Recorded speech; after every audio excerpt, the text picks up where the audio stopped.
오늘 통해서 에덴 동산의 회복 이런 제목으로 말씀 은혜를 같이 나누겠습니다. 제가 예전에 한번 말씀드린 적이 있는데 제 딸아이의 이름을 지을 때 제가 생각한 내용이 있습니다. 그것은 에스겔서 47장에 나오는 성전에서 동쪽으로 흘러가는 물이 닿는 곳마다 모든 것이 살아나고 또 회복되는 그 환상을 생각하면서 그 말씀을 생각하면서 그 뜻을 그 이름에 담았으면 좋겠다. 우리 자녀가 그렇게 살면 좋겠다. 그렇게 생각을 했습니다. 그래서 이름을 여러 가지로 생각을 해봤었어요. 동쪽으로 흐르는 강이니까 동강이, 이동강, 좀 이상한데 결국은 이게 성령으로 충만해지는 거니까 줄여서 성충이, 이 성충이도 이상하고 그렇다고 뭐 회복이 뭐 그런 것도 이상하고. 그래서 원래 태명을 이제 소원이라고 그랬었는데 그 찬양 소원이라는 찬양이 있었어요. 삶의 한 절이라도 그분을 담기 원하네. 그 찬양을 좋아해서 태명을 소원이라고 그랬었는데 그 소원에 맞는 한자를 찾아서 그 에스겔서 47장에 그 의미를 담아 연결해 가지고 소생케 할 소자 물근원 원자 해서 소생케 하는 물의 근원 이런 뜻으로 이름을 지었습니다. 그래서 저희 자녀가 남들을 그 생명을 소생케 하고 살리는 그런 물의 근원처럼 그 에스겔이 본 환상의 생명의 강물처럼 그런 삶이 되기를 바라는 마음으로 이름을 지었습니다. 제 아이의 이름을 얘기하려는 것이 아니고 그 이름을 지을 때 생각했던 이 에스겔서 47장의 환상 이야기를 조금 하려고 그러는 거예요. 이 에스겔 선지자는요 절망의 시대에 살았습니다. 그때에 성전이 무너졌어요. 바벨론 제국에 의해서 성전이 무너졌습니다. 주전 586년에 무너졌어요. 백성들이 포로로 끌려갔습니다. 나라가 진짜 망가져 버렸어요. 하나님의 임재도 성전에서 떠나갑니다. 자, 이 에스겔 선지자도 바벨론의 포로로 잡혀와 있어요. 이 에스겔은 원래는 선지자가 아니고 제사장이었는데 젊은 30대 제사장이었는데 이 바벨론 땅에 와서 하나님의 선지자로 갑자기 부르심을 받게 됩니다. 자, 어느 날 이 바벨론의 강가에서 참 슬퍼하며 정말 소망이 보이지 않는 절망스러운 그런 상황 가운데서 에스겔이 탄식하며 기도하고 있었습니다. 자, 이 바벨론으로 포로로 끌려올 때 처음에 한꺼번에 다 끌려온 게 아니고 1차, 2차, 3차 이렇게 있는데 1차 잡혀갈 때 소년 다니엘이 잡혀갔었고요. 2차로 끌어갈 때 이 에스겔 선지자가 그때 또 끌려갔었습니다. 자, 이렇게 절망스러운 상황, 소망이 보이지 않는 그런 상황 속에서 깊은 탄식 속에서 눈물로 기도를 하고 있었어요. 정말 소망이 보이지 않는 절망의 벽에 갇혀 있는 것처럼 그렇게 느껴졌습니다. 그런데 그날 밤에 하나님께서 이 에스겔의 영을 이끌어서 어디론가 데려가셨어요. 그래서 눈을 떠서 정신을 차려서 보니까 앞에 뭐가 보이냐면은 아름다운 하나님의 성전이 보이는 겁니다. 자, 현실에 예루살렘 성전은 이미 망가졌어요. 다 부서져 버렸습니다. 폐허가 됐습니다. 그런데 하나님께서 그의 영을 이끌어 가셔서 아름다운 성전을 환상으로 보게 하시는 거예요. 그는 성전의 동문으로 걸어갔는데 이상한 것이 보였습니다. 이 동문의 문지방 밑에서 물줄기가 졸졸졸졸 흐르고 있는 거예요. 그럼 이건 좋은 게 아니잖아요. 여러분, 건물에서 물줄기가 흐르고 있으면 말이 안 되잖아요. 근데 그 물줄기가 졸졸졸졸 흘러가고 있는데 그게 눈길을 사로잡았습니다. 근데 하나님께서 잘 봐라, 이 물줄기를 따라가라 그러시는 것 같아요. 그래서 에스겔이 천사의 손에 이끌려서 이 물이 흘러가는 곳을 따라서 이렇게 걸어갑니다. 그랬더니 천사가 줄을 꺼내서 측량하면서 외칩니다. 천척이요. 천척, 그 정도라는 거예요. 그 지점까지 이제 그 지점에서 물속에 들어갔더니 물이 어디까지 차올라요? 발목에 차올랐습니다. 천사가 또 외칩니다. 천척이요. 그래서 또 걸어가 보니까 물이 무릎까지 또 찼어요. 또 천척을 재고 나서 이번에는 물이 허리까지 차올랐습니다. 다시 또 천척이요 그랬는데 이번에는 건널 수 없는 깊은 강물이 되었다 하는 거예요. 성전에서 흘러나오는 이 물이 깊은 강물이 되었다는 거예요. 여러분, 이것은 사고가 아닙니다. 홍수난 게 아닙니다. 하나님의 거룩한 성전, 성소로부터 흘러나오는 은혜의 강물, 생명의 강물이에요. 그래서 이 강을 따라 걸으니까 좌우편에 수많은 나무들이 자라 있었습니다. 그 나무들은요, 매달 열매를 맺었고 그 잎사귀는 사람들의 병을 고치는 약재료가 된다는 거예요. 그래서 에스겔은 이렇게 생각했습니다. 이것은 사람이 조성한 게 아니야. 이것은 하나님의 생명이고 하늘의 강이야. 이런 은혜를 나에게 보여주시다니 감격했습니다. 근데 물이 흘러간 곳에 또 보니까 기적이 일어났어요. 사해처럼 아무것도 살지 못하던 이 죽은 바다에 물고기가 뛰놀아요. 어부들이 그물을 던지며 물고기를 잡는 모습들이 보여졌습니다. 자, 죽은 물이 살아난단 말이에요. 이 강물이 닿으니까 죽은 바다도 살아납니다. 황폐하고 소망 없던 땅에 하나님의 생명이 넘쳐납니다. 소생합니다. 생명을 되찾는 땅으로 바뀝니다. 자, 그러나 그 에스겔서 47장을 보면 이 강물이 지나가는데도 불구하고 소생되지 않는 땅이 있었어요. 진펄과 개펄이 있었습니다. 그것은 여전히 죽음의 땅으로 남아 있었습니다. 뭘 의미하는 거겠어요? 하나님께서 아무리 은혜의 강물을 부어주셔도 내가 믿음으로 받아들이지 아니하면 사망의 땅으로 남아 있는 것입니다. 황폐한 그런 마음 상태로 남아 있게 되는 거예요. 진펄과 개펄의 마음으로 살아가는 그런 모습이 될 수도 있다는 얘기죠. 여러분, 우리가 똑같이 예배 자리에 앉아 있어도 똑같이 청함을 받았어도 택함을 받는 자는 적다라고 그랬습니다. 주의 말씀을 나에게 주신 하나님의 말씀으로, 생명의 말씀으로 붙잡는 사람은 적다는 거예요. 오늘 이 시간 여러분 한 분도 빠짐없이 이 주의 은혜를 붙잡으시길 바랍니다. 자, 그 일이 있었어요. 근데 그러고 나서 약 600년이 흐릅니다. 이 600년이 흐르는 사이에 600여 년이 흐르는 사이에 어떤 일이 있었냐면은 70년이 차서 이 유다 백성들은 돌아와요. 다시 재건합니다. 그런데 100년도 안 돼서 다시 또 하나님 앞에 우상 숭배하고 또 신앙이 또 망가져요. 그래서 하나님이 400년 동안을 침묵하십니다. 그러고 나서 400년에 딱 나타난 사람이 세례 요한이었고 그 뒤에 나타나신 분이 예수님이었어요. 그리고 예수님이 십자가에서 죽으시고 부활하시고 승천하셨어요. 그래서 그 예수님을 만나고 성령 충만함을 받은 제자들은 사도가 돼서 주의 말씀을 전했습니다. 주의 말씀을 전하니까 역사가 일어나는데 이 사도들은 어떻게 돼요?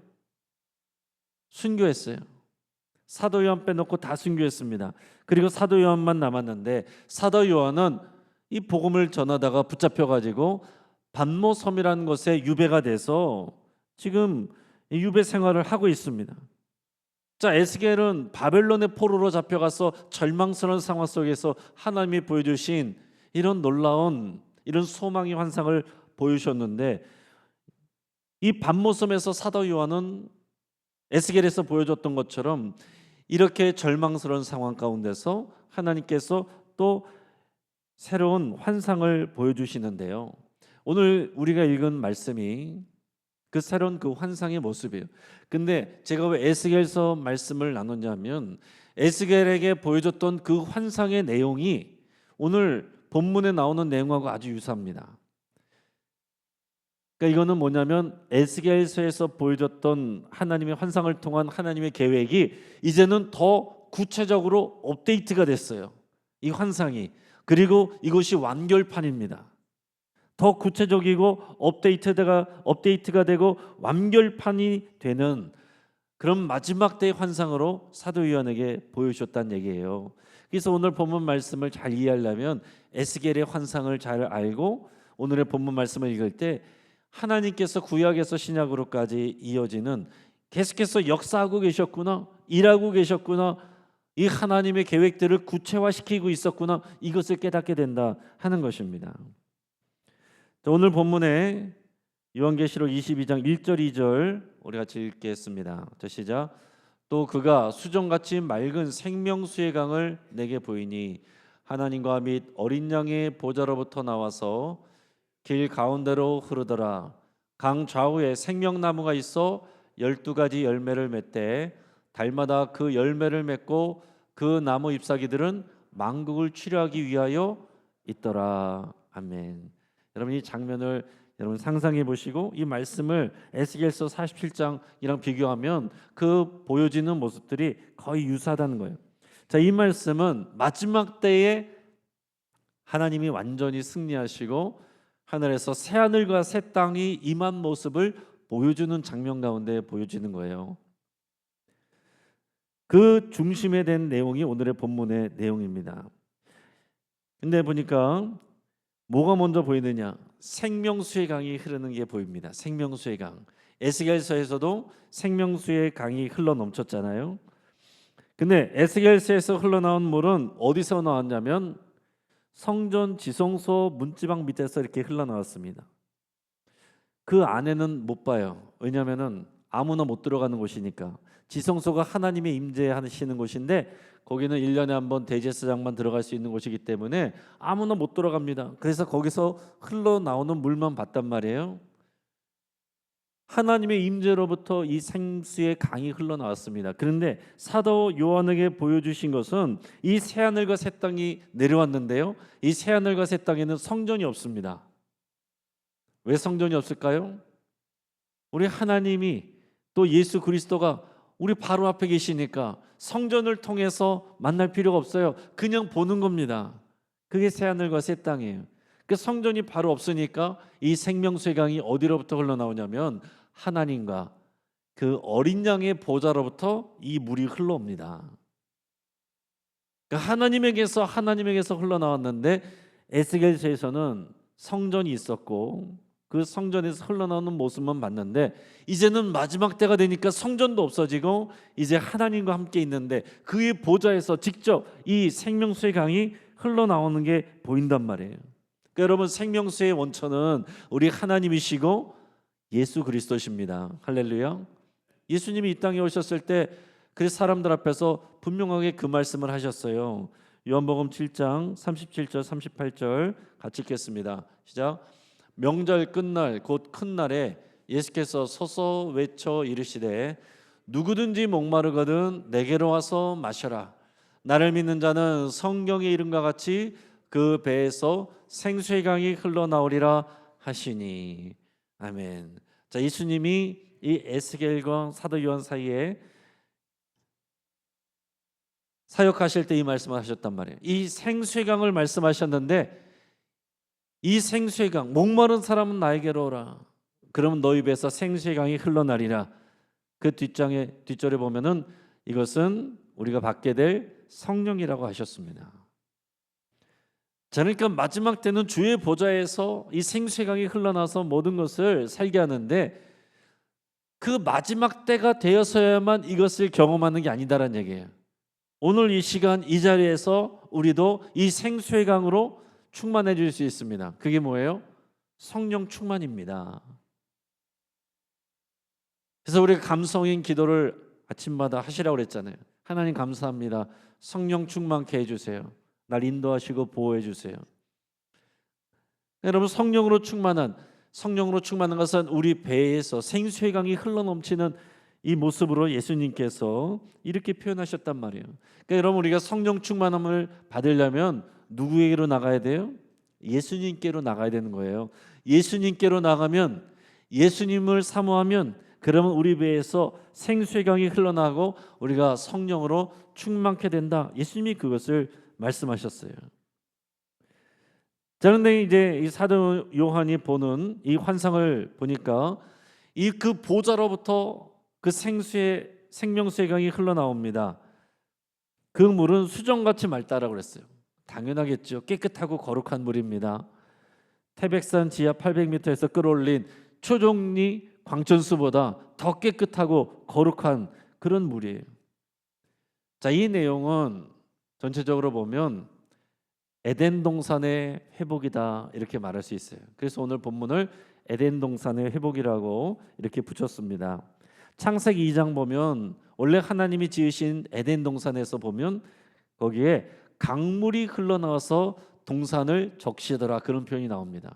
하나님이 만드신 에덴 동산에는요 강물이 흘러요.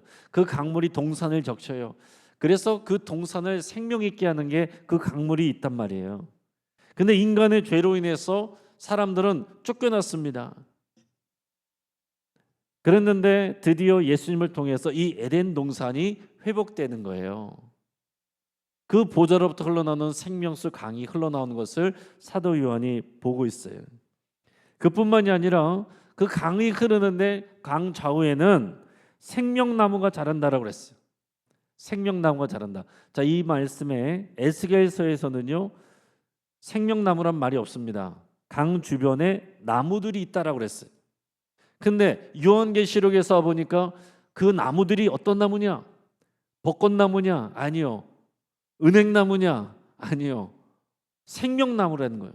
근데 여러분 이것을 곰곰이 생각해 보십시오. 이게 놀라운 말씀이에요. 왜냐하면 에덴 동산 창세기 말씀으로 가보면 동산 중앙에 뭐가 있었습니까?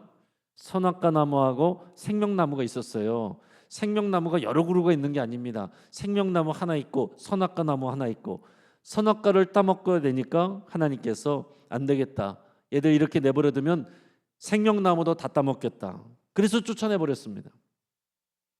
그랬는데 사도 요한에게 보여주신 이 환상에서는 보니까 생명의 강물이 흘러나가는데 그 좌우편으로 생명나무가 하나만 있는 게 아니라 양쪽으로 쫙 세워져 있다는 거예요. 여러분 얼마나 좋습니까? 이게 얼마나 풍성한 은혜이고 영광이에요. 그냥 에덴 동산이 회복되는 정도가 아니에요. 우리가 마지막에 새하늘과 새 땅이 임하게 되는 하나님의 나라는 최초의 에덴 동산으로 돌아가는 게 아닙니다. 그것이 더 업데이트되고 확장되고 완성되고 더 좋아진 그런 완전한 새하늘과 새 땅이에요. 거기에는 에덴 동산에는 생명나무 한 그루 있었는데 그거 지켜서 못 오게 하셨는데 이제 마지막 때는 생명수강이 흐르고 이 생명나무들이 양쪽으로 생명수강 양쪽으로 쫙 서 있다는 거예요. 그리고 이 생명나무는 12가지 열매를 맺는다. 12라는 숫자는 완전수를 말합니다. 자, 그리고 12지파면 뭐가 생각나요? 12지파, 구약의 12지파, 신약의 12제자. 그래서 모든 이스라엘 그리고 모든 교회와 제자들, 그 모든 교회와 제자들에게 이 열매를 주는 거예요. 그리고 달마다 그 열매가 다시 난대요. 그뿐만 아니라 그 잎사귀는 만국을 치료한다라고 그랬습니다. 만국을 치료한다. 근데 에스겔서에서는 뭐라고 그랬냐면 그 잎사귀들이 약재료가 되어서 사람들을 치료한다라고 그랬습니다. 그러니까 이거는 구약 시대니까 그 사람들은 누구겠어요? 유대인들이죠. 유대인들을 향한 그 약속의 말씀이었습니다. 근데 마지막 때 사도 요한을 통해서는 그 나무의 잎사귀들로 유대인들만을 치료하는 게 아니라 만국을 치료한다라고 그랬습니다. 물론 예수 그리스도를 믿는 그리스도인들이죠. 만국의 모든 민족들 가운데 예수님을 주로 고백하는 모든 사람들을 치료한다는 거예요. 그리고 창세기 3장에서 보면 그래서 아담과 하와가 죄로 인해서 다가갈 수 없었던 그 생명나무, 마지막 때는 이게 완전히 회복이 되는 것입니다. 인간이 죄로 인해서 다 망쳐놓은 이 에덴 동산을 하나님께서 더 아름답게 회복시키실 뿐만 아니라 더 좋게 업데이트하시고 완성된 모습으로 우리에게 주신다는 거예요. 할렐루야. 이런 환상을 어떤 상황에서 받았다고요? 절망스러운 상황, 고통스러운 상황, 힘든 상황, 그런 상황에서 받았다는 얘기입니다. 그 뒤에 이어지는 말씀들 3절에서 5절까지 말씀들 읽어보겠습니다. 시작. 다시 저주가 없으며 하나님과 그 어린 양의 보좌가 그 가운데 있으리니 그의 종들이 그를 섬기며 그의 얼굴을 볼 터이요 그의 이름도 그들의 이마에 있으리라. 다시 밤이 없겠고 등불과 햇빛이 쓸데없으니 이는 주 하나님이 그들에게 빛이심이라. 그들이 세세토록 왕노릇하리로다. 아멘. 이 새 하늘과 새 땅, 이 천국의 모습을 보여주시는데 다시 저주가 없다라고 그랬어요. 여러분, 처음에 창세기에서는 사람이 죄를 지으면서 땅이 저주를 받고 또 사람이 저주를 받았습니다. 그래서 우리가 살아가는 이 땅이, 이 세상이 힘든 거예요. 여러분, 인생이 쓰잖아요. 그렇죠? 인생이 왜 이렇게 쓰냐고 소크라테스 형한테 물어볼 필요가 없다니까요. 성경이 다 말씀해 주고 있어요. 인간의 죄로 인해서 하나님이 저주를 내리셨기 때문에 마지막 때의 이 새하늘과 새 땅으로 회복되기 전까지는 이 땅의 인생은 다 고통인 것입니다. 석가모니는 보리수 아래에서 명상하다 그걸 깨달았다는 거 아니에요. 아, 인생은 모든 것이 고통이구나. 성경에 다 나와 있다니까요. 그 이유도 다 나와 있어요. 석가모니는 생각을 했습니다. 이 모든 고통은 사람의 마음에 있는 집착 때문에 그런 거야. 그러니까 이 집착을 끊어버리면 우리는 도에 이를 수 있어. 아니에요. 성경은 우리는 죄로 물들어 있기 때문에 진리에 스스로 갈 수가 없습니다. 그래서 구원자가 오시는 거예요.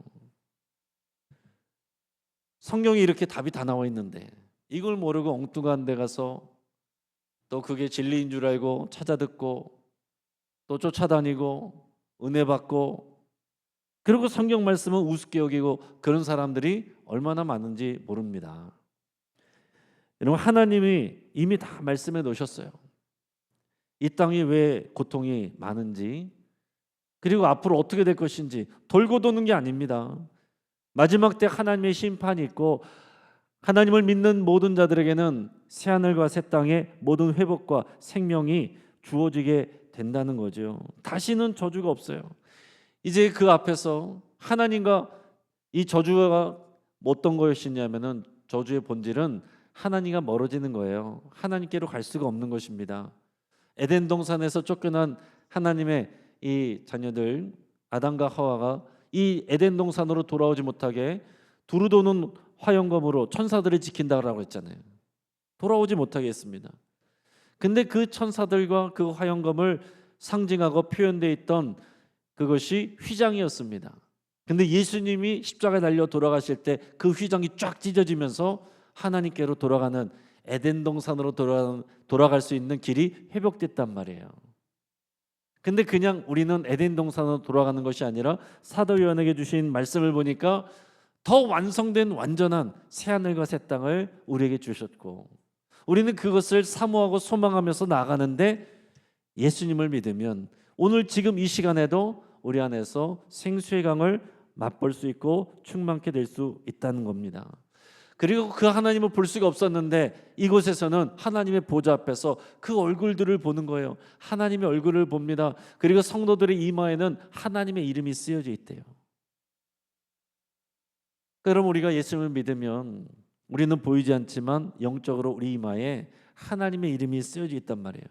그래서 우리가 성경에서 표현할 때 성령이 우리 이마에 인을 치신다, 도장을 꽝꽝 찍는다, 그런 표현들을 하는 겁니다. 그래서 여러분, 정말 신들린 무당이나 점치는 사람들 이런데 여러분 정말로 크리스찬이 가잖아요. 점을 잘 못 칩니다. 굿이 안 됩니다. 너 그런 얘기들 많이 들어봤어요. 굿이 안 돼요. 점이 안 쳐져요. 귀신이 활동을 못하죠. 예수 믿는 사람 앞에 그 이마에 하나님의 영광이 새겨져 있고 이름이 새겨져 있는데, 그러니까 여러분 자부심을 갖고 살아가시길 바랍니다. 우리 이마에 하나님의 이름이 쓰여져 있다니까요. 지금 우리가 예배 나와서 하나님을 만날 수 있는 것, 정말 놀라운 하나님의 은혜입니다. 여러분, 새하늘과 새 땅, 거기에는 또 다시 밤이 없대요. 등불도 없대요. 햇빛도 없대요. 이렇게 조명을 킬 필요도 없습니다. 왜 그렇습니까? 하나님의 빛이, 그 영광이 비치고 있기 때문에 다시 밤도 없고 고통의 시간도 없고 어둠도 없는 것입니다. 자, 그런데 이런 환상, 너무나도 아름다운 환상을 사도 요한에게 주셨는데, 자, 에스겔에게 그 환상을 주셨을 때 누구를 대상으로 하나님께서 주신 거예요? 바벨론 땅에 포로로 잡혀와서 고통하고 있는, 고난 가운데 있는 사람들, 하나님의 백성들이요. 그리고 사도 요한에게 이 환상을 주셨을 때 이걸 누구에게 주신 거예요? 핍박받고 있는 교회들, 성도들. 여러분, 이 땅에서 그리스도인들과 교회가 핍박받는 것이 이상한 일이 아닙니다. 여러분, 우리가 그리스도인들이고 신앙생활 하는데 어려움을 겪는 거 여러분 이상한 일이 아닙니다. 이 땅은 망가져 있어요. 하나님이 고치실 때까지 이 땅에서 우리는 이 땅에서 나는 완전한 만족을 누릴 수 없습니다. 하나님께로부터 오는, 우리 배에서 흘러나오는 생수의 강이 흘러넘쳐야, 그래야 우리가 만족감을 느끼고 또 우리가 충만해지는 그것을 경험을 하게 되는 거거든요. 그러니까 여러분, 이 하나님의 보좌 앞에, 하나님의 임재 앞에 이 예배하는 자리를 사모하지 않고 밖에 나가서 아무리 맛있는 거 먹고 좋은 데 놀러 다니고 그래봤자 우리 생수의 강이 우리 배에서 흘러나오지 아니하면 그거 다 헛된 것입니다.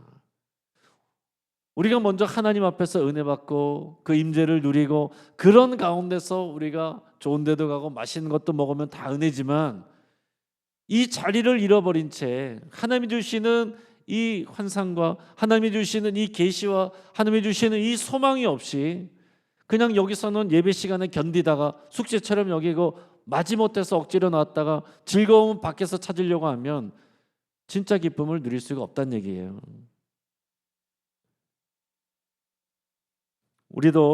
우리들의 현실은 사회와 같은 그런 모습이라고 할 수 있습니다. 사회는 죽음 바다잖아요. 죄로 황폐해진 문화들, 이 세상의 문화들 보면요, 정말 더럽고 그리고 음란한 그런 문화들입니다. 세상은 계속 그렇게 가요. 이상한 게 아닙니다. 그렇게 가게 돼 있어요. 음란한 것을 지금은 자연스러운 것이라고 하고 인권이라고 말한단 말이에요. 그것을 음란이라고 말하면, 하나님의 뜻이 아니라고 말하면 공격을 받아요. 절망과 중독에 찌든 인생들, 우리 배에서 생수의 강이 흘러나오는 것을 경험을 못 해보니까 다른 것으로 자꾸 집어넣어서 채우려고 하잖아요. 술로 채우고 약으로 채우고 여러 가지 맛있는 것들로 채워보고 또 여러 가지 쾌락으로 채워보지만 거기에서 만족감이 없는 것입니다. 가정이 파괴되고 사회의 모든 관계들 가운데 찌그러거리고 상처를 주고받고 관계들이 깨져가는 그런 모습들, 지금 우리나라 사회, 대한민국 모습 어떻습니까? 남과 북이 갈라져 있는데 동과 서가 갈라져 있고 좌와 우가 갈라져 있고 지역별로 찢어져 있고 또 계층별로 나눠져 있고 남자와 여자가 혐오하고 있고 그런 모습 아닙니까? 그러나 여러분 기억하셔야 될 것은 하나님의 생명수의 강은 오늘도 흐르고 있다라는 사실입니다. 사도 요한을 통해서 하나님이 그거를 보여주시는 거예요. 그 1세기에 핍박받고 있는 교회와 그리스도인들에게 이 환상으로 하나님께서 위로하여 주시고 소망을 주시는 겁니다. 그러니까 이 소망을 볼 때 어떤 메시지겠어요? 당장에 우리 삶이 바뀐다는 그런 메시지가 아니라 지금 이 고난과 고통 속에서 그러나 타협하지 않고 믿음의 길을 걸어가고 있는 이 길이 맞다는 거예요. 이 길을 하나님께서 귀하게 여기신다는 거예요. 오늘 남들이 다 놀러 가는데 하나님의 은혜에 구하며 예배하기 위해 모여 계신 여러분들이 이 자리가 귀하다는 거예요.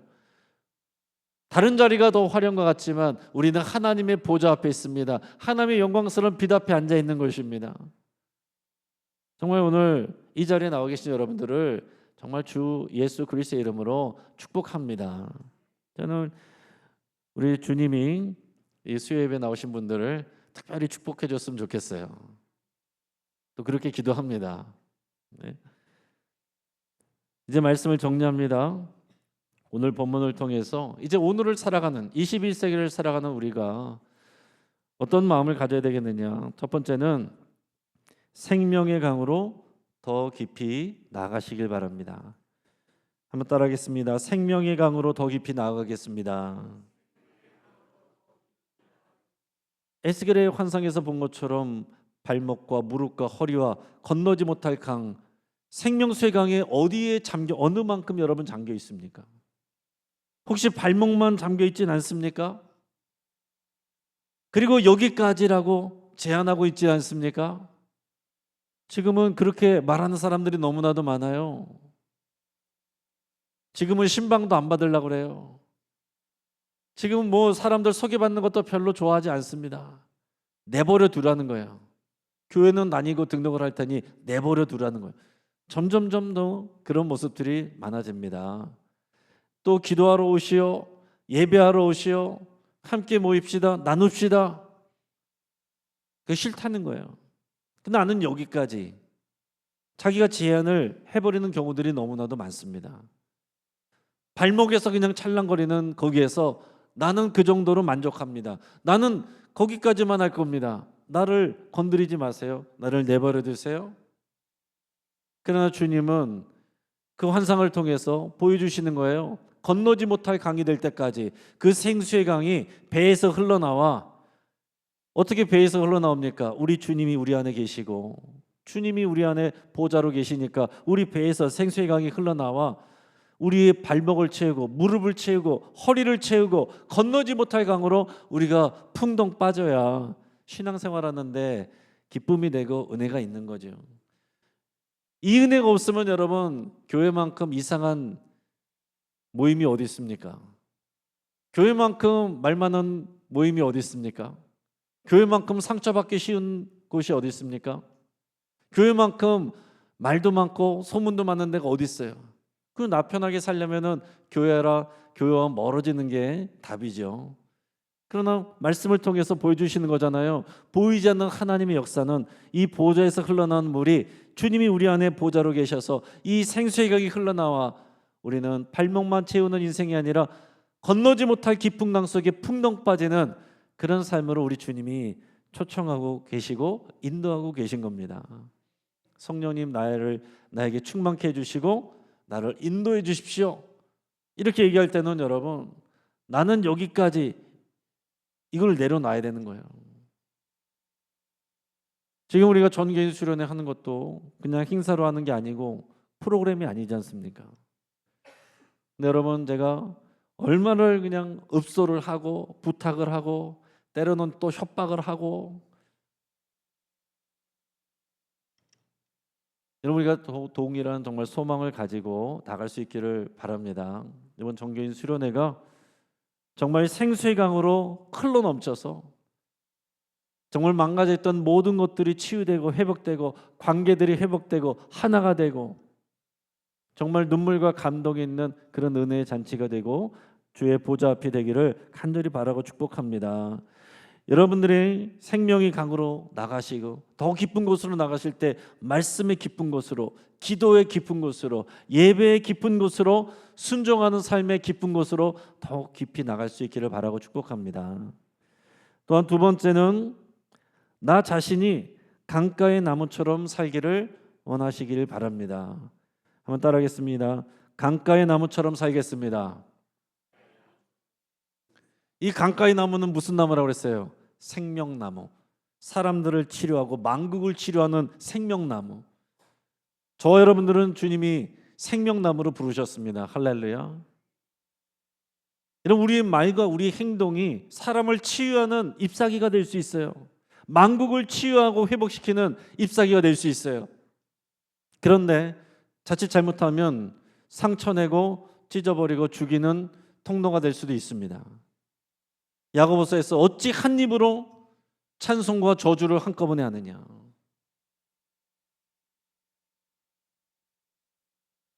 그래서 우리의 생각을 지키고 마음을 지키고 입을 지키는 것이 영적 전쟁이라고 말씀드리지 않았습니까? 우리가 생명수 강이가 되고 강가에 심은 나무가 되는 거예요. 그래서 여러분들이 있는 곳에 생명의 일들이 일어나는 것, 사람들이 회복되고 살아나는 이런 역사 있기를 바랍니다. 여러분들이 가는 곳마다 분위기가 안 좋아지고 또 모임이 또 안 좋아지고 사라지고 이런 게 아니라, 그리고 여러분들이 그런 데가 없나 찾아가지고 그런 데 찾아가는 게 아니라 여러분들이 있는 그곳에 이런 생명의 역사가 일어나서 사람들이 살아나고 회복되고 모여들고 기쁨을 얻고 주님과 가까워지는 이런 역사의 주인공들, 생명나무가 되시기를 바랍니다. 마지막 세 번째는 천국을 소망하면서 살되 그 생명의 강을 지금 이 땅에서 체험하시기를 축복합니다. 생명의 강을 지금 이 땅에서 체험하게 해 주십시오. 그렇게 여러분 기도하시길 바래요. 이게 뭐예요? 성령 충만함이죠. 성령 충만함을 구하는 그런 기도를 우리가 하는 거예요. 이 성령 충만은 말씀을 통해서 또 기도를 통해서 우리 주의 임재 안에 거하는 순종을 통해서 성령 충만이 이루어지게 되는 것입니다. 이 사도 요한을 통해서 보여준 이 마지막 때 새하늘과 새 땅에 이런 환상이 주님이 오실 때 마지막 때 언젠가 있을 그런 일들만 보는 것이 아니라 예수님께서 말씀하신 것처럼 목마른 자는 나에게로 오라. 너희 배에서 생수의 강이 흘러나리라. 이 약속의 말씀은 바로 오늘 이 시간 이곳에서 이루어지는 것입니다. 오늘 그것을 이 성령 충만한 은혜와 능력과 소망을 기쁨을 평안을 누리시는 이 시간 되기를 주의 이름으로 축복합니다. 같이 한번 기도하겠습니다.